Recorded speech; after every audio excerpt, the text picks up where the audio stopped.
Netflix's Baby Reindeer continues to be a global phenomenon, and now Piers Morgan has secured the first interview with the real-life Martha. But judging by her Facebook messages, I think he's really going to regret it. Welcome to Popcorn Planet. I am Andy Signor. How far would you go for views? That's the question many are asking Piers Morgan right now. Not going to deny it's a big get. Everybody is excited to see this interview, but is it smart? I want to talk about it, and I want to get your thoughts down below. We got a lot to go through, including the previous person she interviewed with, who has now been stalking her nonstop. We got the report there. We got the messages on Facebook.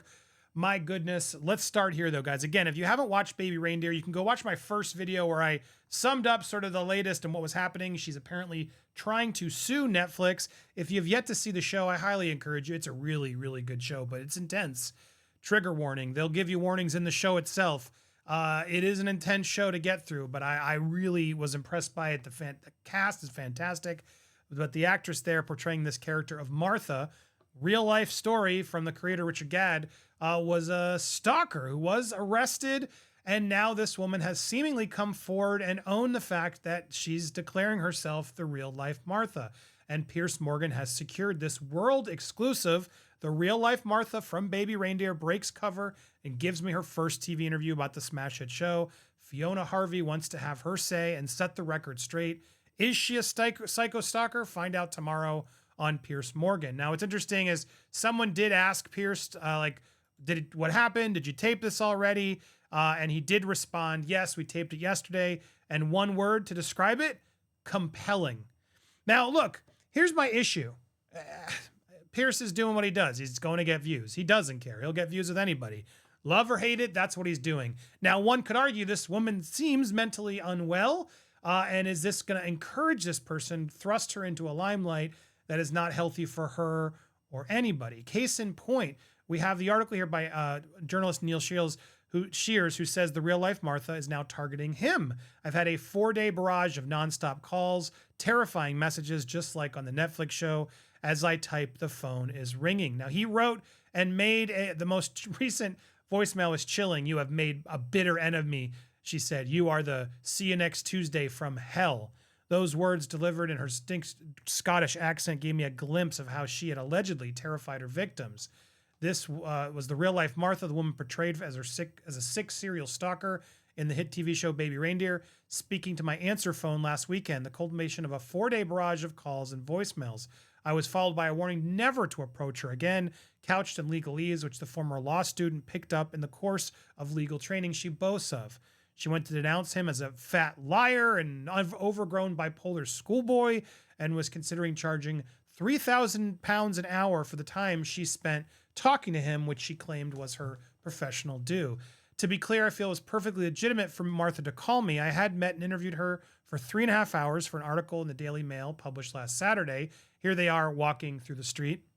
They've blurred her face here, but apparently in this similar photo shoot, they went and recreated this moment from the bench, and here she is. She's clearly loving it. This is now, she's out there owning it, putting her name out there, putting her face out there. She has now made herself a public figure. If she wanted to really sue Netflix and do all this, all these appearances, all these things she's doing are not going to help her case. And honestly, I don't think she really has a case. She may have had a good case if she had tried to stay anonymous. But then what's the backlash? You know what I mean? Like her constantly doing these interviews and now showing up to Piers Morgan, to me, is encouraging it and getting her name, which has been out there, but not as widely. Now her name and face is going to be everywhere. And as this guy, Neil, the journalist, was declaring, he's done a lot of things. He's had Russell Brand's fan base turn on him, but he had never encountered such a tsunami of calls. So we set it up, and they did an hour interview or 3-hour interview. And the true story, as Richard, the host, the creator of the show, the writer and actor, 41,000 emails, 744 tweets, 46 Facebook messages, 106 pages, and 350 hours worth of phone messages that he broke down at a certain point. She agreed she must be the inspiration for Martha. She denied any wrongdoing or that any injunctions had been taken, and maintained that Gadd was effectively stalking her by profiting from his show. She had turned him down. I met the real life Martha at a new 1-bedroom council flat in London. A short, solid woman. She told me she had put on weight during the lockdown, like many of us, with brown shoulder-length hair. She sat surrounded by boxes of possessions, perhaps as a result of the failings by the council-contracted removal firm, which she had plenty to say about. Her only furniture appeared to be one dining chair, a rocking chair, and a small table. She explained she had moved to the flat the day before and apologized for her attire, jogging trousers, saying she had yet to unpack her clothes. While we chatted, she slipped that she had a weekly food budget of £30, and this taken with her surroundings seemed rather at odds with her repeated boasts that she was a top law firm and a talented singer. I'm not practicing just now, but I'm launching my own law firm soon in London's Abbey Road to represent only musicians. We had staff all lined up, but it was delayed by the pandemic. Okay. She later told me that she has been trying to record an album. It's like Susan Boyle. During the course of the interview, she told me several times she had turned Gadd down because she had a boyfriend. She talked of a longtime partner whom she claimed was a QC and suggested she was in an ongoing relationship. When I spoke to her former neighbors, she'd left after living there for around a decade. They believed her to be unemployed. They were skeptical about the existence of a boyfriend. Martha happily posed for the photographer, sitting on the bus stop in a way as Martha does while stalking Donnie in the show, although we decided not to publish them. Others did publish them. I was some 3 hours into our encounter that she began speaking openly about Richard Gadd. Initially, she claimed she had only met him once, but by the end of the chat, it was maybe 4 times. She changes her stories a lot. It does seem like this person is definitely the real Martha. She leveled all the manner and criticisms at him, claiming her photographic memory gave her a detailed recall of his behavior. It was 9:30 p.m. when I left, telling her I had published the article. I was expecting to hear from her as I gave her my number. Wrong, bad mistake. It is perfectly understandable that an interviewer who wished to contact a journalist, interviewee would want to contact a journalist by telling their story with additional thoughts. But within 10 minutes of my departure, that's when the calls began. She called 3 times during my short drive home, which I answered in a total of 19 minutes. The next day, there were 10 calls. One after that, 14 calls. And the day after that, 24. All of them from a no-caller ID number. And when I failed to answer, as I have to admit I began to do, there were some rambling stream of consciousness messages just like the fictional Martha leaves on the TV show.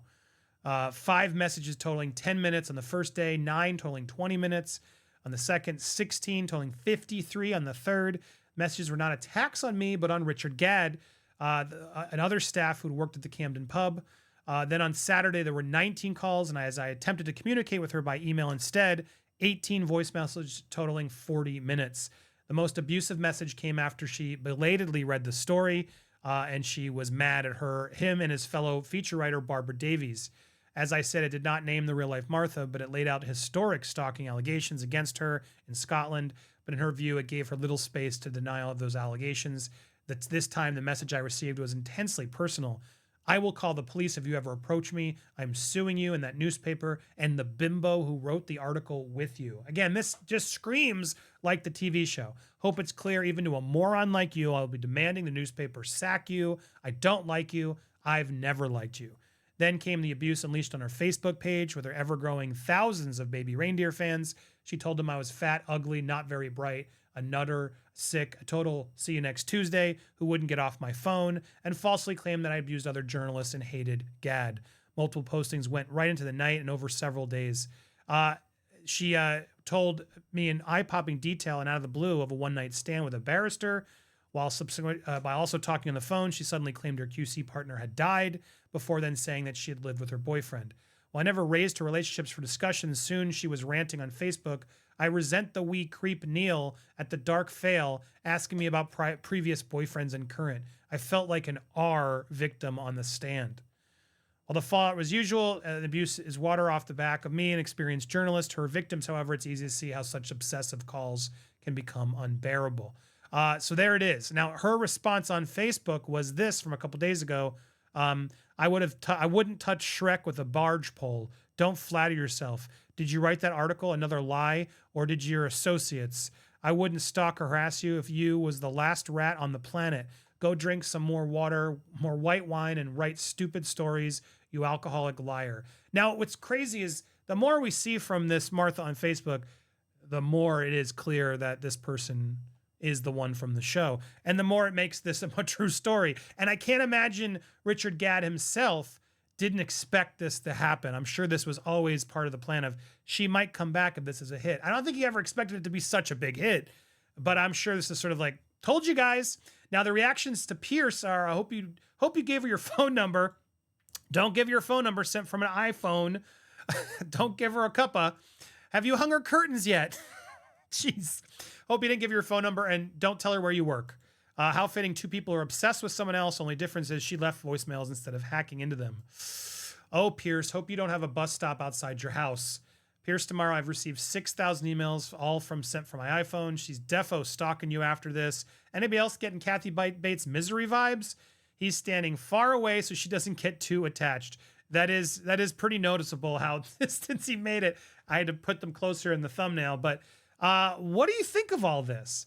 Obviously I'm going to watch. We'll do a report on this after it airs, of course. But is this responsible? Like we were going to reach out, and then I was like, I don't really want to interview her. I don't want to give her that platform. I don't want to put myself at risk. It just doesn't seem wise. What do you guys think? Do you fault Piers for getting this interview, or do you say go for a good score? I want to hear your thoughts. Is this going to encourage this woman to get more famous and more attention? Is that smart for her and for others? I want to hear your thoughts down below. Have you watched Baby Reindeer? Let's get all your comments in. Before you do, hit the subscribe button, hit that bell so you get alerts. Otherwise you won't. And then smash the thumbs up and leave your comments for engagement to help get the word out so people know this interview is coming tomorrow. And you can also get a tease of what it's probably going to be based on the interview from that journalist. And I do suspect we're going to hear more from Piers remarking on the level of stalking that she's going to do after. Now, unless one of his producers did the reach out, which they very well may have done, I would hope a producer did it on his behalf, knowing who they were reaching out to. I would hope Piers is, smart like that. What do you think, though? Is he going to regret it? Tell me your thoughts down below. Stay tuned. We got so much more coming for you here on Popcorn Planet.